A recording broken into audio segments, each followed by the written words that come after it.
Only bad thing, I have to actually adjust my entire monitor to adjust my camera. There we go. Okay. So we are with Jedi Wes. Jedi Wes is joining the Threats from Gallifrey team, and he's going to talk about something that I'm very passionate about, and I've been wanting to get it onto the show for a while, and I'm so glad that he's volunteered to do this. We're going to talk about Star Wars.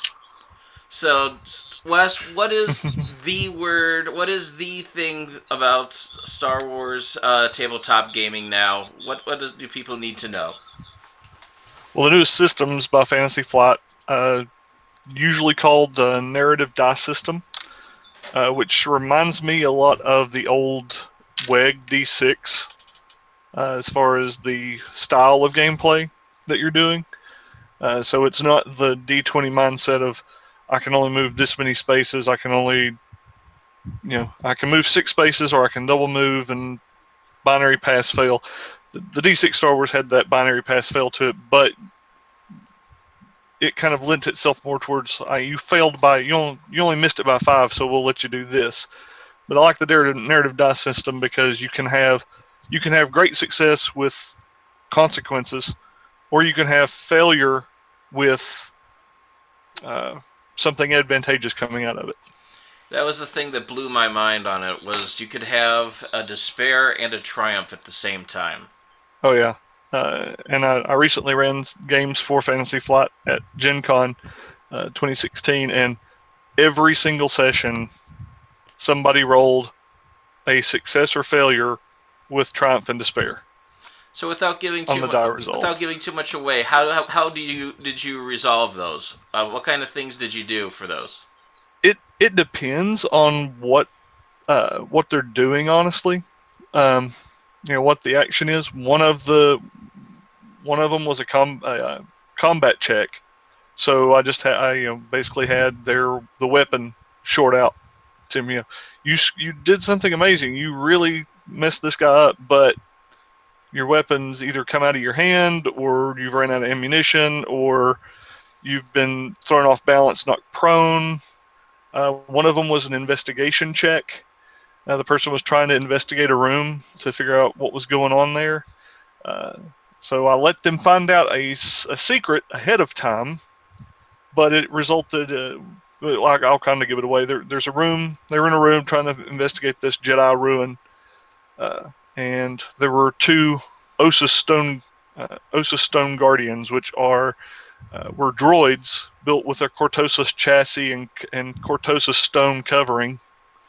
So they looked like statues just standing there holding long swords. And she's like, I'm investigating the statues. And she rolled success, triumph, despair. So you figure out that this thing is a droid immediately, but you've completely tipped it off and now it's attacking you. So that was the despair, was you don't get a chance to react or back away. It's turning the sword and it's going to try to cut you with it. So, how does the narrative dice system lend itself to feeling like Star Wars? I think that's the key thing. The system needs to feel like the property or in the tale that it's telling. How does it feel like Star Wars to you? Two examples I can give. One is both of these are from the movies. So, Episode 4, Luke and Leia being chased through the Death Star. They end up on the retracted bridge, seal the door. It's like, how are we going to seal it? So Luke just rolls an attack roll, shoots the panel, and rolls a despair. Now, normally, if I'd been running that scene, if he'd shot the panel and not rolled a despair, there would have been 2 control panels. He could have extended the bridge at that point, but he did roll a despair, so no, it's the same control panel, and you're not going anywhere. At least not the way you thought you were going anywhere. Another one would be Return of the Jedi.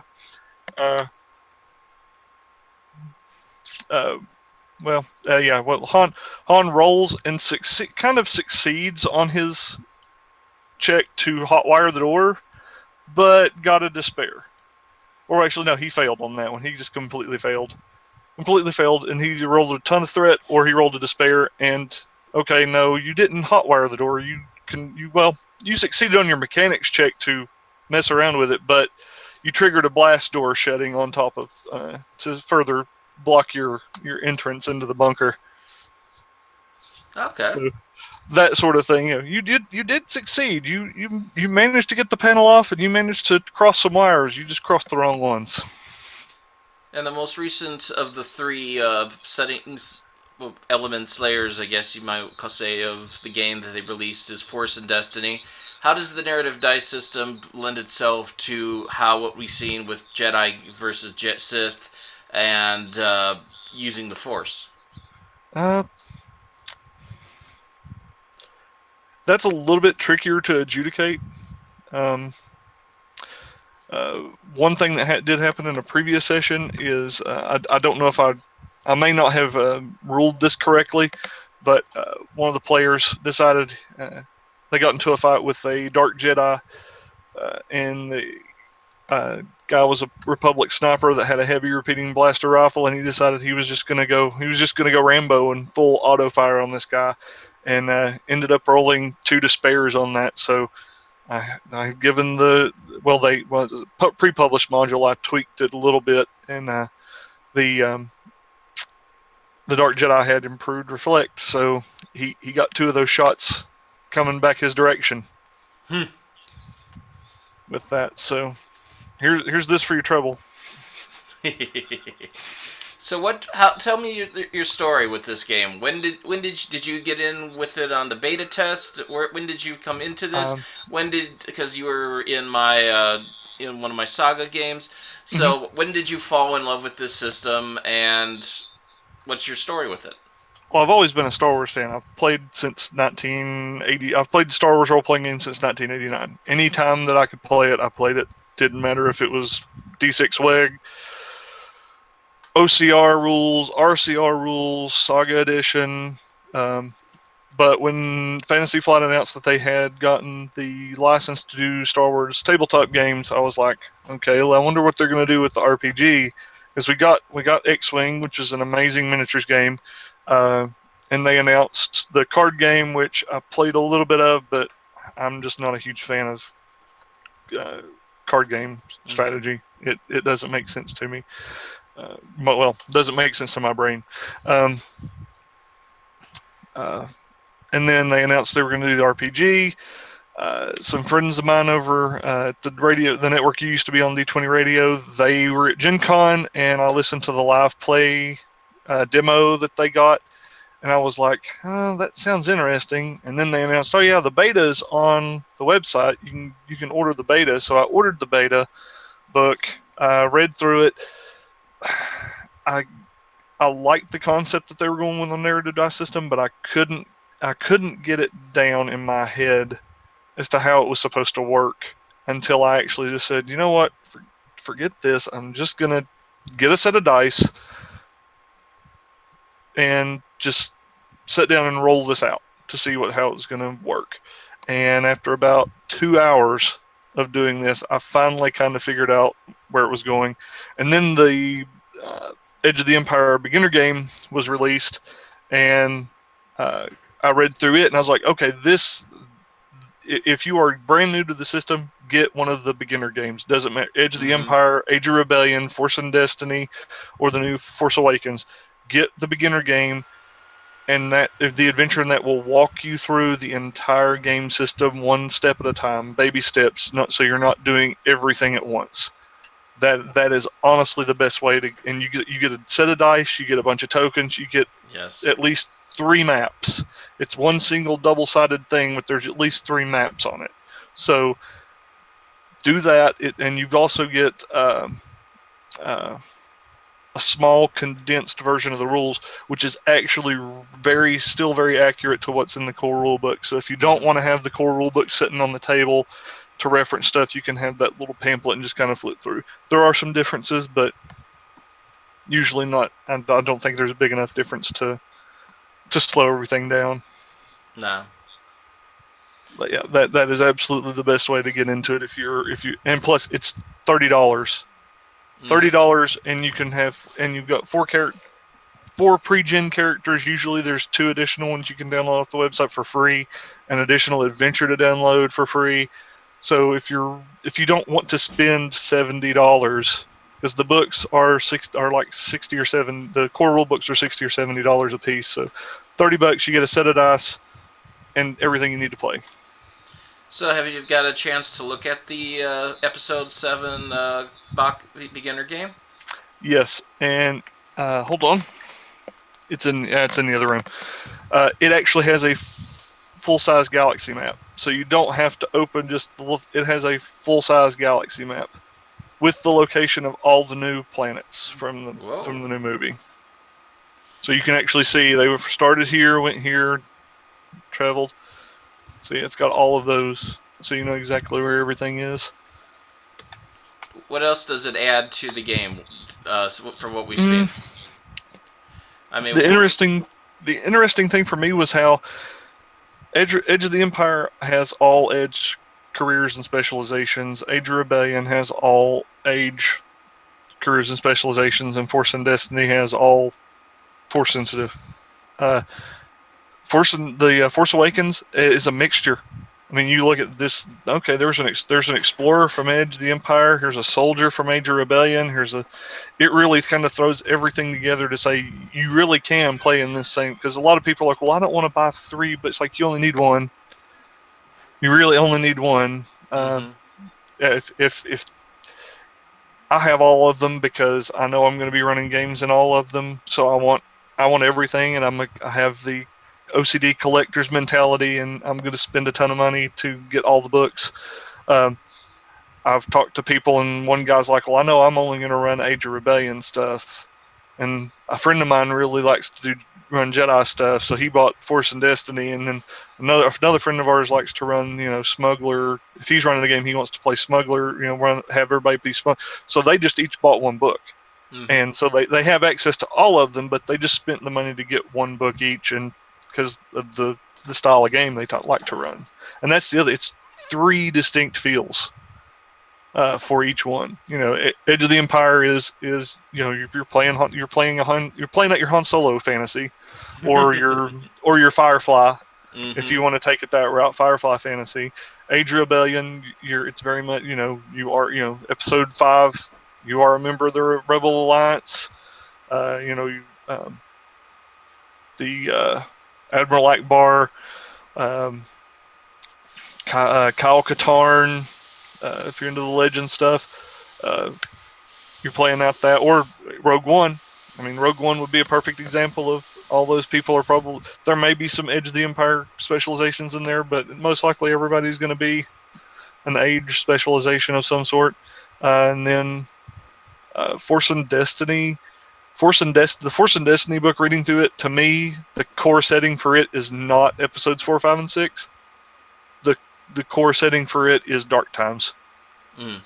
The way it reads, it really is Dark Times. It's you are Force sensitive. You're trying to figure out your place in the galaxy, and there's like a constant. You've got that constant threat of, am I going to be discovered? Are they going to send in Rebels actually? The Star Wars Rebels cartoon. Mm. So that as well kind of really fits in with it. So for those who are on a budget and things and get a core book, what have you found any fan made things that are good supplements? There's a big list of fan made stuff on FFG's website. They've actually been really supportive of fan made stuff as long as you're not making money off of it. Then them and LucasArts seems to be perfectly fine with people just putting out free whatever. There is an unofficial Star Wars Rebels source book that was compiled by some people that was really cool. They've since new books have come out and actually have official stats for some of the things in there now. But it was really, really awesome. It's a full write up. Full get up of looks just like the other Splat books and the core rule books as far as the layout and everything. It's amazing. Trying to think what else. Friend of mine from Australia, actually, Ian Houlihan, GM Hooley, if you listen to the D20 radio podcast.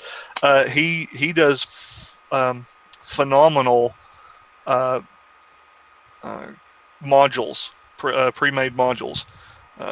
I think mostly he takes some of the stuff from his home game and actually writes it into a module. Provides full pre-gens. Just does an amazing job. So those are some good ones. Good places to go. There's a guy named Ogdude that has actually built a character generator. It has none of the fluff material, so if you want that on your character sheet, you'll have to manually enter all of it, which can take a lot of time. But you can do that if you want to go that route. Yeah, I found that to be very handy, that character generator. Have a very pristine kind of looking character sheet.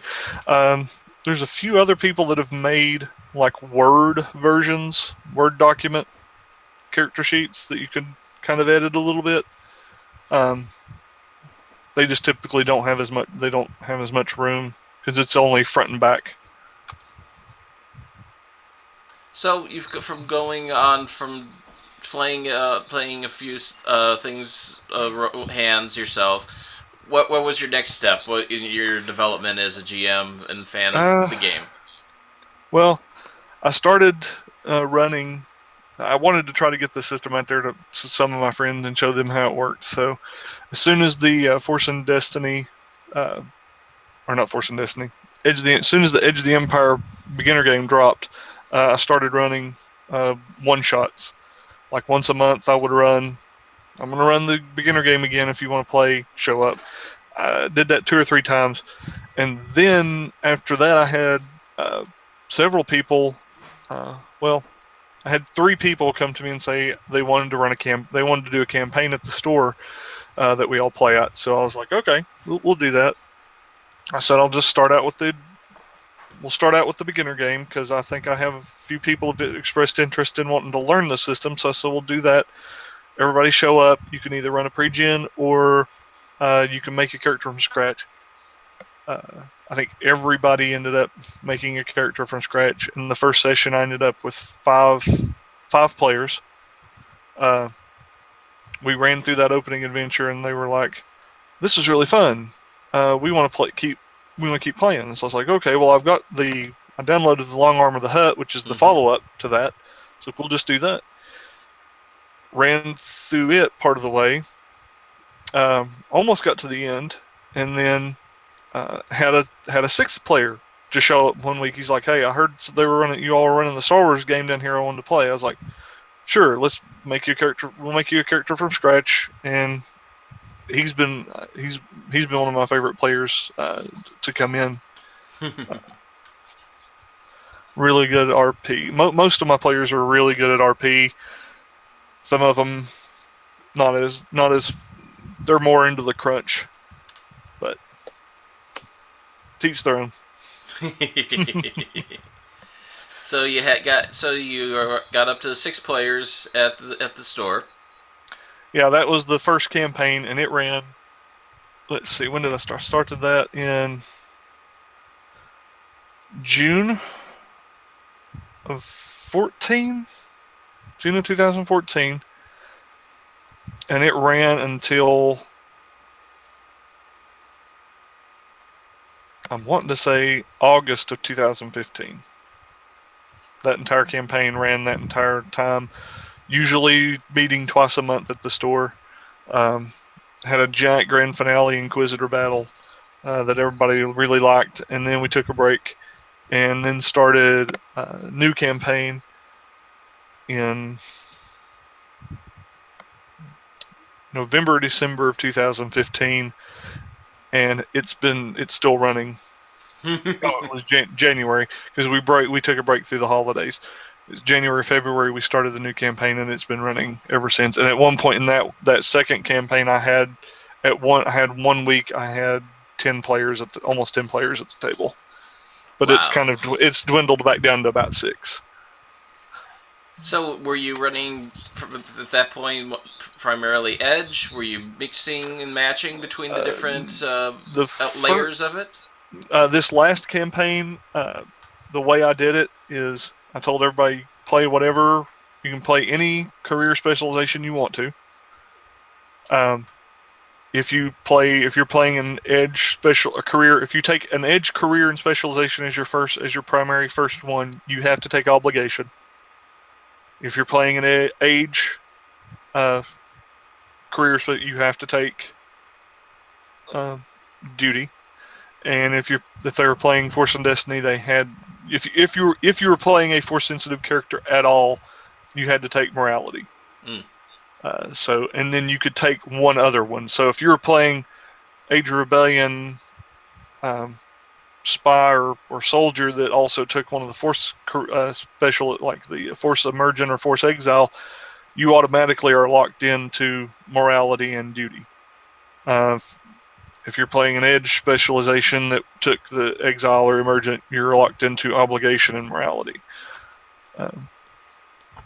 With having the doubles of those, did you find that helped you with telling the stories and was an aid to you, or did you find that it was extra work for you as things popped up? Had I just been running my own stuff from the beginning, it would have probably been a big aid to me, because those are all the people picked. Some of them rolled random, but I told everybody. I did actually a Dresden Files or Fate style character creation. I had a syllabus with like 7 questions, and they had the first game session 0 was, don't do any work on your character except backstory. Think of your character's backstory, whatever. Come in, and then they sat down and they wrote out all that, and then they then I had them build their characters. Now, I had 7 players show up at the first session.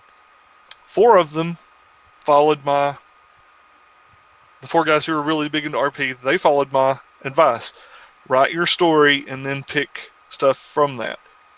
The others, they're more mechanics, so they sat down and made their characters and then wrote the backstory to fit. Mm. But that way I got over all the characters tied together with some common thread as to what was going to go on, because I was going to run the Chronicles of the Gatekeeper pre-published, and that's why having those locked in was not a huge. The morality mechanic was, because almost everybody, only out of all the 7 people in that first session, only 2 of them were not playing Force sensitive. I had one guy playing a Rodian Scout, and then one guy was playing a Miralon soldier. Everybody else was like an Ataru striker or an artisan which is like a mechanic, kind of a Jedi mechanic, something like that. So how does the system do? One of the biggest headaches that I had with running Saga was even the Jedi are. It's the Jedi game. Once you have a Jedi of a certain level in there, that you can't touch them without it being Jedi versus Sith. How do you How does the system do with party balance, having your scoundrels up with your Jedi? Everything, it's not level based. That one thing that I love about it is it's not level based. It's not, I gained this much XP, I get all these new abilities. It is very much, what do I want? Okay, I want this, so it costs this much XP. You earn XP, and then you spend that XP on character advancement.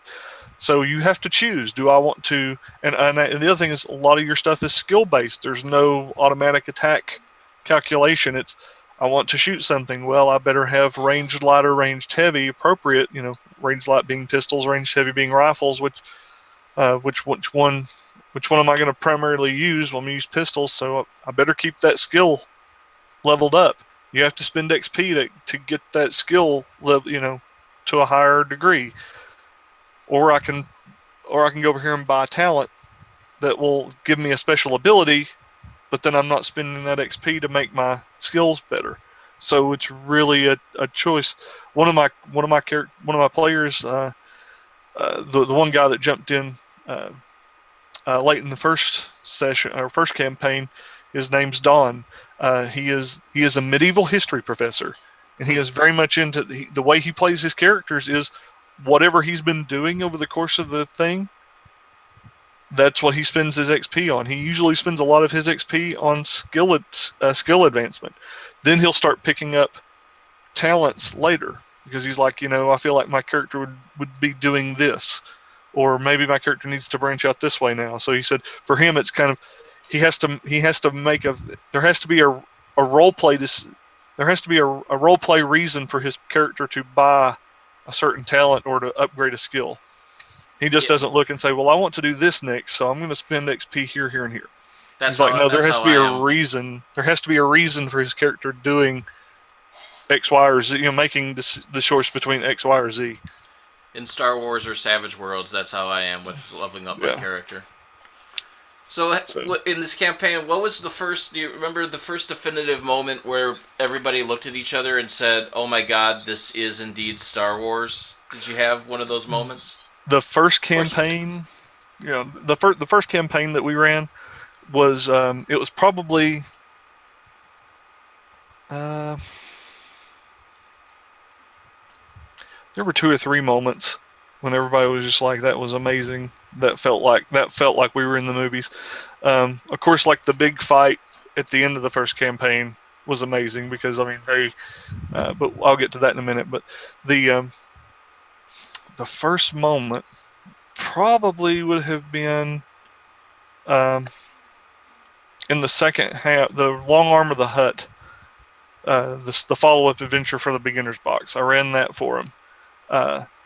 And there's a fight on a gantryway, and there's a possibility earlier in the game that if there's a bounty hunter, the bounty hunter recognizes these people, then he'll come after them while they're in the middle of a fight. And there were just some rolls in the middle of that fight that people were just like, that felt like episode 4 when Luke blasts the controls, and it's like, crap, what are we gonna do now? Or a couple of times when they were doing piloting, they were having to navigate not an asteroid field, but like air traffic to get off planet, and the guy who was playing the pilot was just acing all of his rolls, and it's like that was almost like dodging all the asteroids in episode 4, or Luke threading the needle on the trench run to get to the access port. So but then the last fight, everybody was just like, yeah, that really felt like Star Wars. I introduced Ahsoka Tano as an NPC for the group. They were actually tasked with rescuing her, and so they broke onto a Star Destroyer that had been modified to be a mobile prison. And the last fight was one of the guys was playing.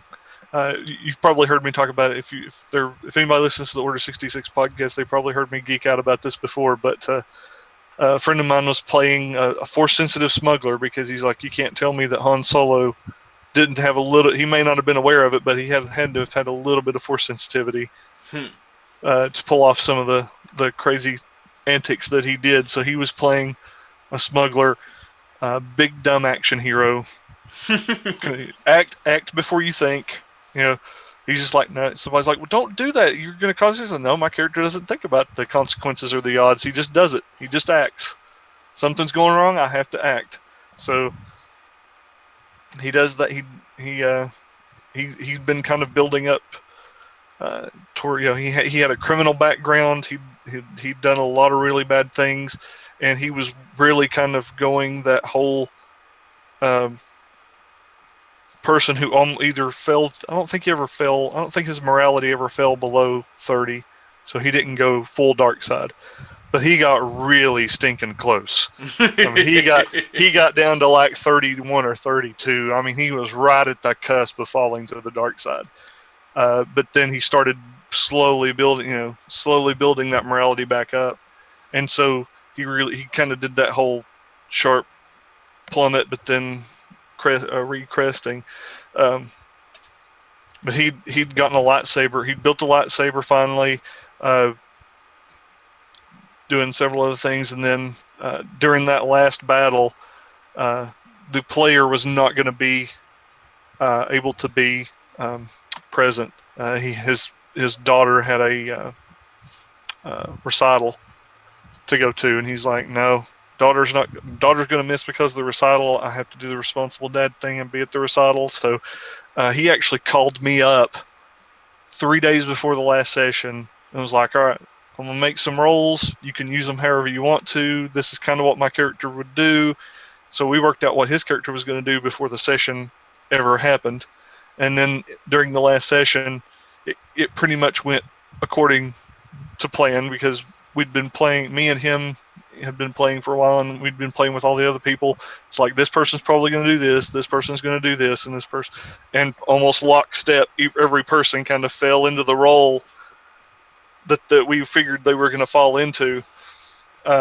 And the last scene was they're backing a stolen Imperial shuttle out of the hangar bay. The Sith bad guy who had basically almost handed in their butts earlier in the game comes out, leaps down to the flight deck, picks up a TIE fighter, and hurls it at them. And they're all the players at the table are like, "Oh crap, this is it, we're dead." And then the TIE fighter stops.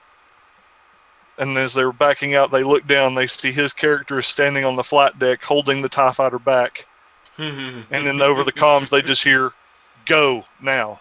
And that was pretty much the end of the thing, where they see him on the flight deck holding back a TIE fighter, and then the villain pulls her lightsaber and throws it at him. So they were like, yeah, that was like a Star Wars ending.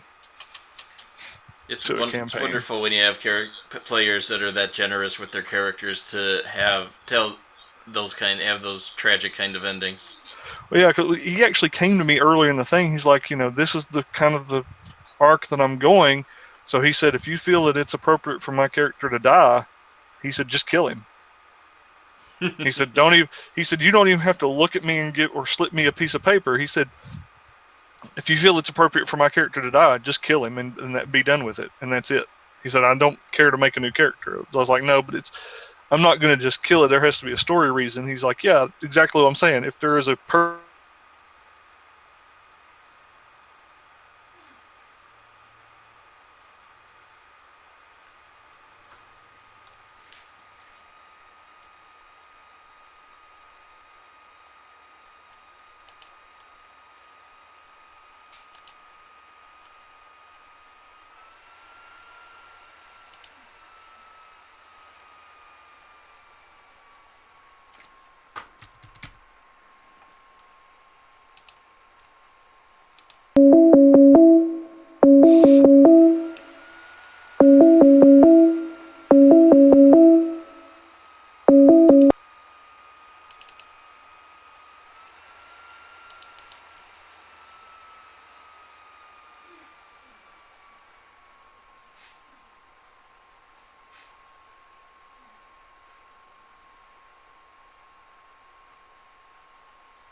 Sorry, you broke up in there.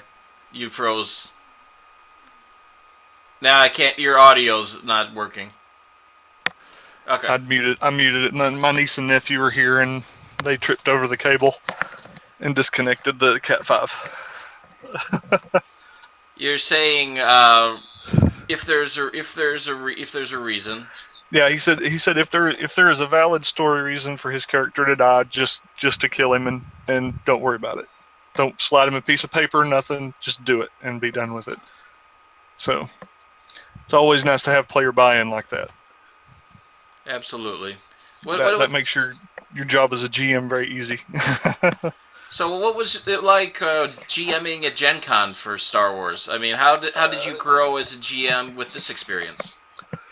That was interesting to me because you never know who you're going to have at the table. With your home game, you kind of know what everybody expects. It makes it a little bit easier at GenCon because they're paying to be there and play, and they know they're going to have pre-gens.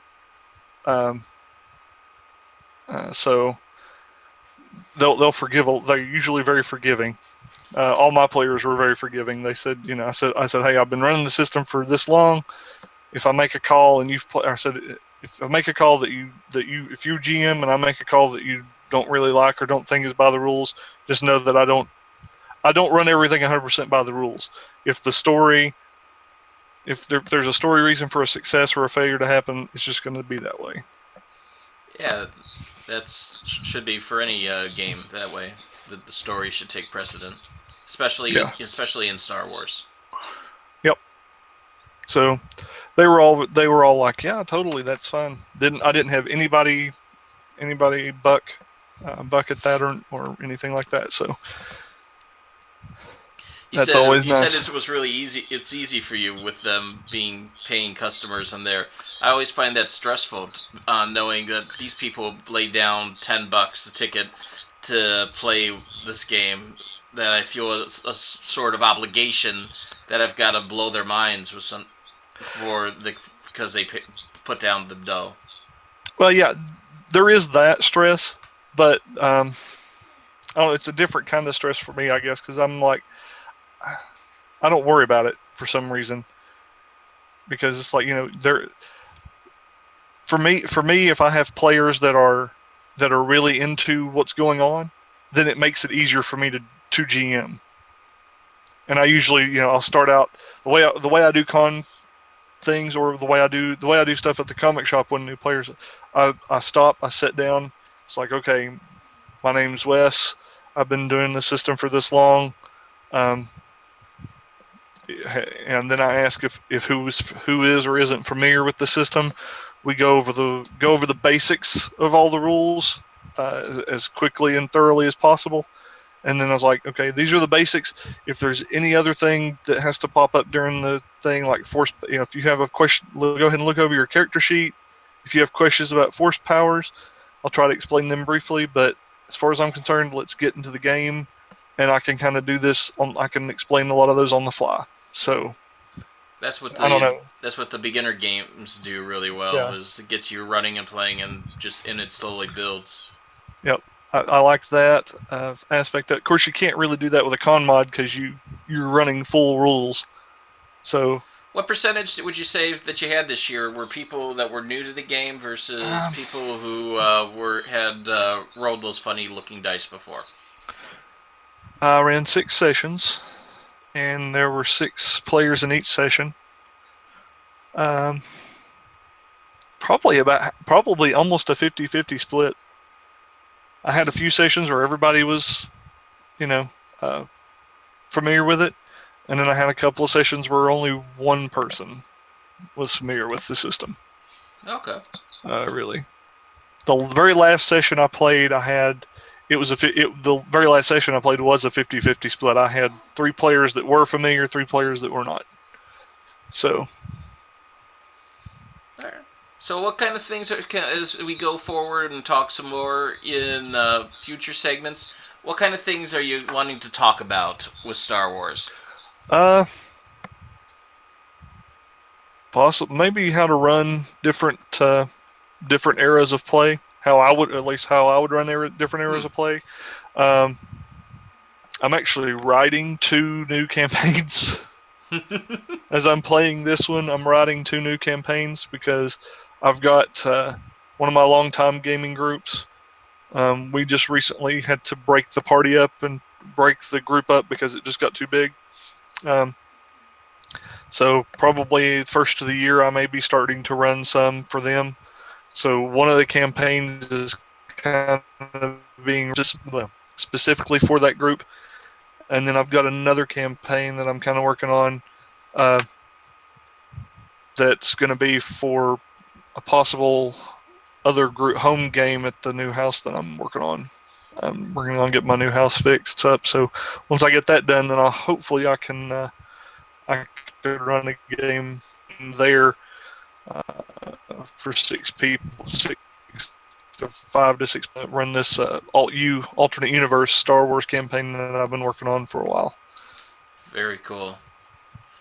What other So, things are you wanting to kind talk of about about? those. I don't know. This is all very, very new to me. So, uh, And so much we, freedom. oh yeah, too many choices, man. We can do just about anything. I mean, Mm-hmm. I can do a thing about table etiquette. We can do some table etiquette talk, Cool. especially with the system. There's been some other podcasts do that, but uh, my house rules that I like to implement, we can do that. Very cool. So let's wrap this up with one last question. Okay. What advice do you give to GMs to make it feel Star Wars? What can a GM do to make it immediately capture the feel of the movies? Biggest thing, a few things that will make it work work very well. One, first, player buy-in and expectation.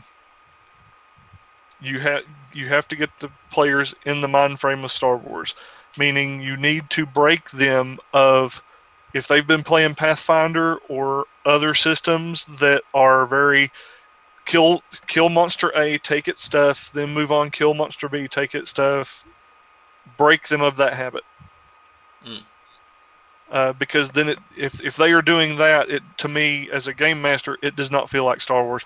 How many times did Han Solo and Luke Skywalker kill a stormtrooper and take all their stuff? Only once that I knew about, and that's because they needed the armor to sneak around. They didn't loot all the stormtrooper armor and try to go sell it. They didn't loot all the stormtrooper blasters and try to go sell it They didn't even later. take all the grenades off the stormtroopers. Yeah, they just so one get your players in the mindset, get the player buy-in and get them into the mindset of Star Wars. Two, use your characters' backstories and mechanic. We can go into this detail in a different podcast, but use those. They've got 3 specific mechanics to each system. They've got the obligation, the duty, and morality. Use those as hooks to get the player buy-in on top of that, because all those obligations are very tied to Star Wars and the specific type of campaign you're going to run. Mm. So, All right. I'm trying to think if there's another one.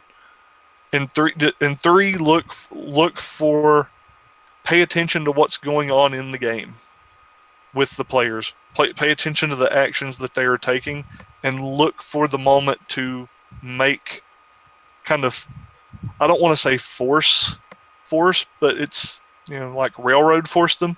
But look for the moments that they're setting up, and it's like this could be like this one scene in the movie. Pay attention to what actions they are taking in the dice rolls.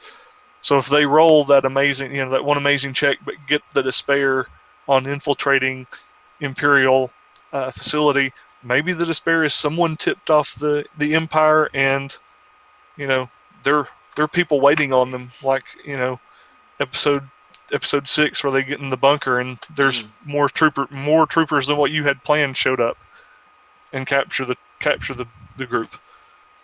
Always give them an out later though, but pay attention to those moments where they can be like, oh my gosh, that was just like in this episode, in episode 4 or episode 3, or heck, even the pre episodes 1, 2, or 3. There were a lot of great moments. Whether you liked the entire movie or not, there were a lot of really awesome Star Wars moments in those movies. And 7 also. Oh, and 7. Yeah. We can say that now. Yes, we can say that now. I'm just I still haven't. My brain is still processing the fact that we're going to have a Star Wars movie every year from now until the time I die. And that's a good thing. Yeah, it is a good thing, but it's still one of those things like we're going to have a Star Wars movie every year until I die. So, Ta-da! And on that happy It, note, it, I'll leave you, and we will talk again in a couple weeks about building your campaigns, and okay. any other Star Wars related news that you want to talk about. All right. Thanks for having me. And thanks for coming on.